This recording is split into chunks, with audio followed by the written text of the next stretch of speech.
Good afternoon. I love when you see all these wonderful smiling faces. That even means it's the end of the day, or you just had a wonderful day. A wonderful day? Dr. Maxey, I didn't pay you to say that before you walked in. But before we move further, of course, you see we have a special guest today. But we do have some new faces that added on to our staff. And I at least want them to stand up and say their name, because I know you probably saw them walking around in the building today. Their first day was yesterday. So for my new staff, I believe my bookkeeper, Ms. Orton. There she is. Introduce yourself, Ms. Orton.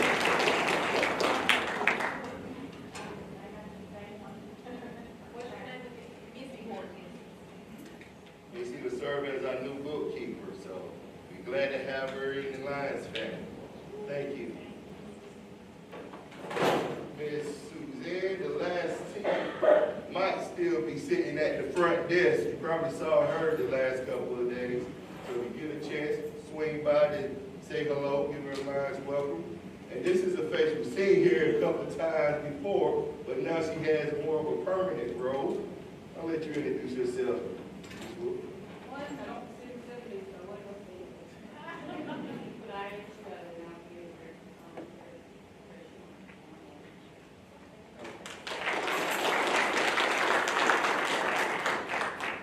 And of course, just excited about this year. I was just telling Dr. Maxey how many wonderful new additions we have to Loris now. And if you go get a chance, definitely speak to him, send an email. Because I love him to death. He's a former teacher here, former assistant principal here, and lived here for probably most of his professional career before moving off to the beach side.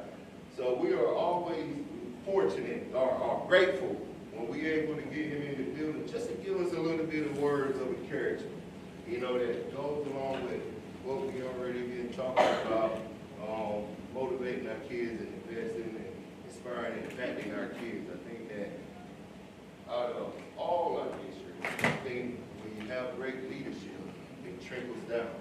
And we're only as good as our leadership. And now I might be biased, but I think we got the best leadership in the whole district and the whole state of South Carolina. Being that, he was awarded Superintendent of the Year last year.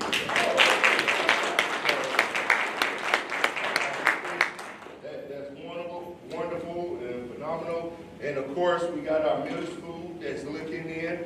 We got the best feeder schools in the district. And we just want to continue building those partnerships with our feeder schools. So I know you don't want to hear me speak anymore. So I turn it over to Dr. Maxey.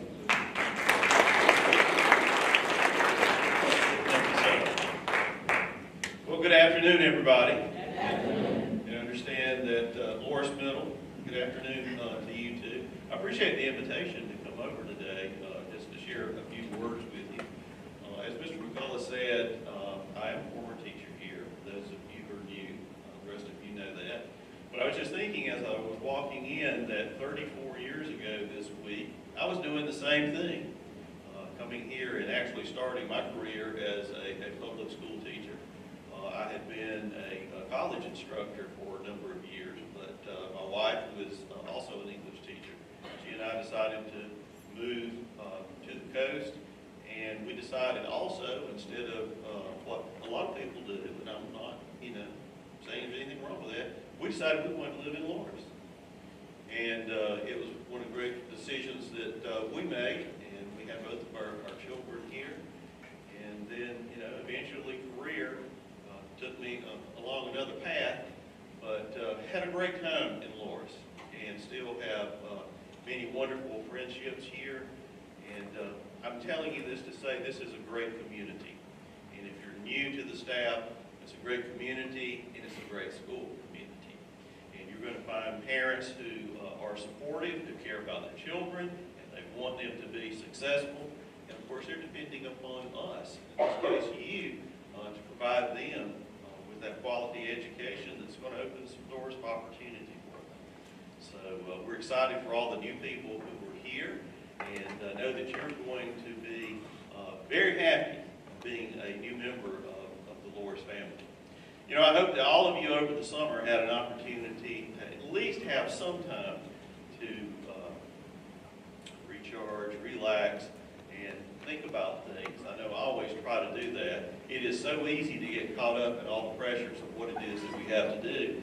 And I'm just guessing, there's probably some people in the audience now thinking about what I've got to do in the next few minutes. You got open house tonight too, right? Okay. And that's perfectly normal, and I appreciate that. But just to encourage you, when you can, think about what you can do to improve things for our students. And what I was thinking about over the summer, and I basically just want to share two challenges with you today. And the first one, I'm going to go back to how I began talking about community. So community obviously is the town of Loris and everything that goes with that, but also the school community. And you have, as Mr. McCullough mentioned, feeder schools in this area. One of the things that I want you to do, and Loris Middle, you're listening in, I want to be sure that when you have opportunities this year, and I hope that in this case, Mr. McCullough, Ms. Shaw, and also we'll include the elementary schools at some point, but that you take advantage of any opportunities that they have for you to visit those schools and see what's going on. One of the tremendous advantages that I have in my role is I get to see all of the schools.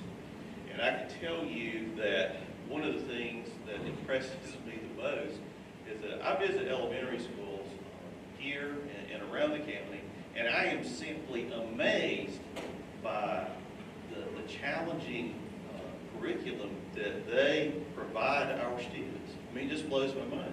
I was an advanced placement English teacher, and I took a lot of satisfaction in that. Got one or two former students here in the audience, right?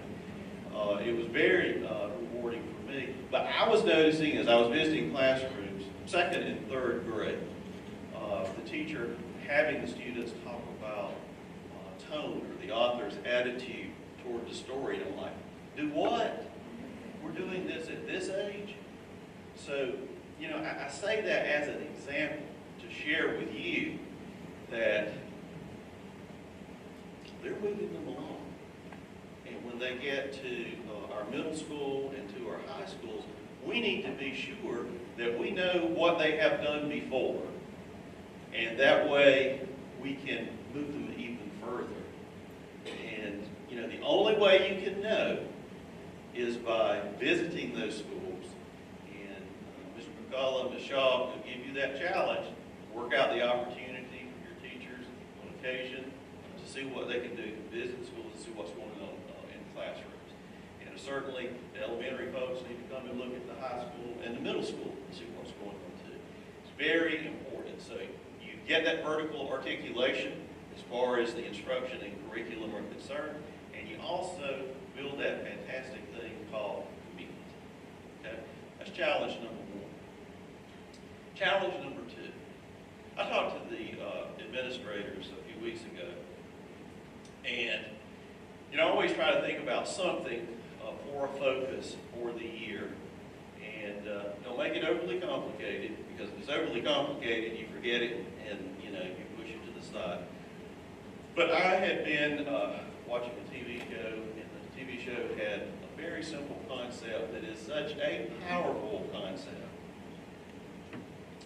And it's really one word, and it's just as easy as that. Believe. And you're going to say, okay, what are you talking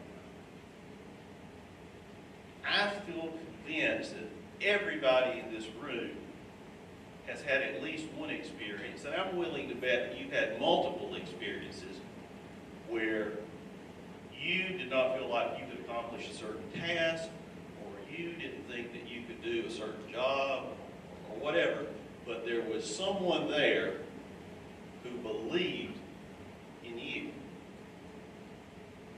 And you can say, okay, well that's, you know, so the emotional stuff, but no, it's real. And we all know that it's real. I remember when I was in first grade, I guess you could say, as a first grader, I was a huge mama's boy. because I didn't want to leave my mama. I didn't want my mama to leave me. And, you know, it's, when you think about it at that young age, and back then in prehistoric times, you didn't have kindergarten, so we started in first grade, okay? And so that was that initial separation for me. And my teacher, I thought she was as old as she could be. She's probably in her late 40s, you know. But, you know, perspective of a child. But that elderly lady was so kind to me, and not only made me feel comfortable in the classroom and made me want to stay there, but she developed in me some things that, you know, have lasted forever. I'll always remember Ms. Eames. She helped me develop a love for reading, library, and books.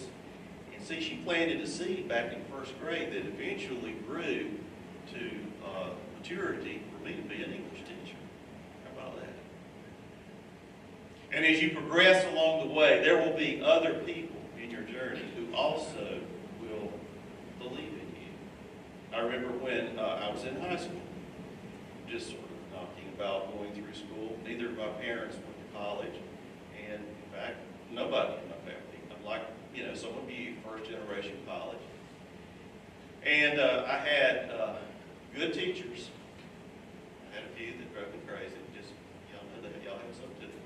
But I had a guidance counselor who sat down with me in 11th grade and started talking about me about college planning, and I'm like, what's that? And he talked to me. I said, I couldn't succeed in college. I'm not ready to go to college. He said, you can. I've looked at what you've done over the years, and you can. I know you can. So he helped me get signed up for the SAT, and back in prehistoric times, you didn't have SAT prep classes. So I just drove over to D.W. Daniel High School near Clemson, went into the SAT site, and took the test, and literally didn't blow the doors off. And I'm thinking, goodness gracious, I'm so glad that Clemson didn't have the standards they have today, or I never would have graced the doors of that fine university. But I did get in. And that's largely, I think, by having someone who was pushing me and prodding me. And again, what did he do? He believed in me. And I grew from that. And then as I matriculated through college, I started graduate school, which was a new first for me. And I remember that first semester I was in a class, and the teacher was so hard and so demanding, and I thought arrogant too. But I just thought, I can't measure up to this. There's no way in the world I'll ever get a master's degree. So I went to one of my English teachers that I had as an undergraduate, and I just sat down with him in his office, and I said, look, I think I made a mistake by signing up for this graduate school deal, because I don't think I'm cut out to do this. And see, I'd had him for 4 classes at Clemson. And he said, well, that's a load of hogwash. I cleaned it up for him. He said that you can do this. I have seen the work that you do in this class that you're in. All you have to do is stay focused on it, and you will succeed. And he was right. But see, I had a lot of respect for him because he was a great teacher. And then again, I was reinforced by someone who believed in me and my ability. And I got that master's degree. I got another master's degree. And I got a PhD. But you know, that happened along the way because there were teachers in my life who knew the importance of taking someone who could easily be ignored, could easily be overlooked, and believe in that person to give them opportunities. So that's my second challenge to you. I want you to focus this year when you think about what you're doing this year. I just ask you to think about what am I doing to show the belief and confidence I have in my children. I was at school this morning and had the great experience of being told that a high school had 4 students who were in special education classes, self-contained special education classes, but guess what? Somewhere along the way, in the 9th grade, a teacher or teachers or guidance counselor or administrator looked at them and said, you can do this. I believe you can do this. And do you know what? 3 of those students got out of self-contained and graduated with a high school diploma this year. Is that not amazing? Because if someone had not inserted himself or herself in those children's lives, they would not have gotten that high school diploma. So think about that. And he said there were 4. Well, the 4th one, he was in a mod severe class, but guess what he did? He scored a 3 on the AP art exam. How about that? So, in conclusion, there's a lot of promise here in the Loris community and in Loris High School. And you hold the keys to the doors that can be opened for children to have those opportunities.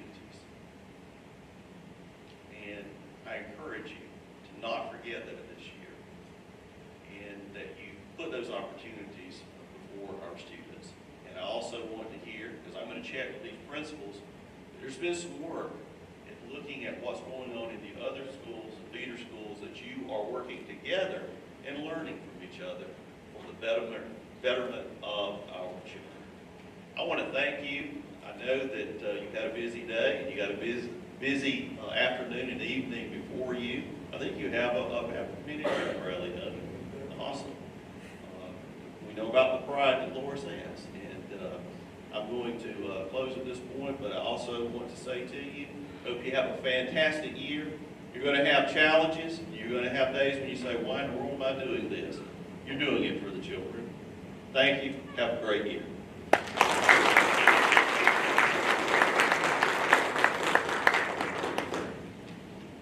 Again, it's just wonderful when you know you work in a district, the 3rd largest district in the state, and got a superintendent who don't mind taking some time to come back and talk to us personally. I think that says a lot about our leadership. And again, thank you, Dr. Maxey, for taking that time to do it. Please give him a round of applause. Like he said, let's just stay reminded that we have to believe. And I told you from the first day, I feel it in the air. I feel that there's something special this year. And we want to keep on riding that feeling. We want to keep on looking forward and doing what's best for our kids. So I know you don't want to hear my voice because you get to see me again tomorrow. But I do thank you, and I hope that the school achieved training that we was in, because we're going full implementation, was beneficial. And thank you to those who went to the sessions, that stayed behind and helped set up those classes for some of our other teachers. That says a lot. And let's just get ready for tomorrow. I know you want to be in the classroom. I think you got a department meeting in the morning. We're going to bump everything up, and I'll send that schedule. Meet me at 10 o'clock, Ms. Cox. 10 o'clock here or in the gym? Meet me 10 o'clock in the gym. Please wear your blue and gold shirt, because we'll take a group picture in the gym, and then we'll travel to our next destination to finish our staff development off campus. Anything for the cause? Any questions? Good. Well, I'll see you tonight. And please, if you got a chance, I know you get tired, but a lot of work, Coach Brooks and Coach Day and a whole host of people will be out here tonight for the community pep rally. Please stay. Like I always say, stay plugged. We had a tragic last night that we just heard about, or I heard about earlier today. And a couple of those guys were teammates with the gentleman that lost his life last night. And someone called me and told me they still gonna try to make it. We honor. So if you get a chance, come out. You know, we got the families in. You know, always, this is your first impression with someone. So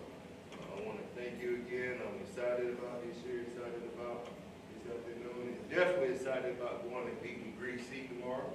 I am, I'm sorry.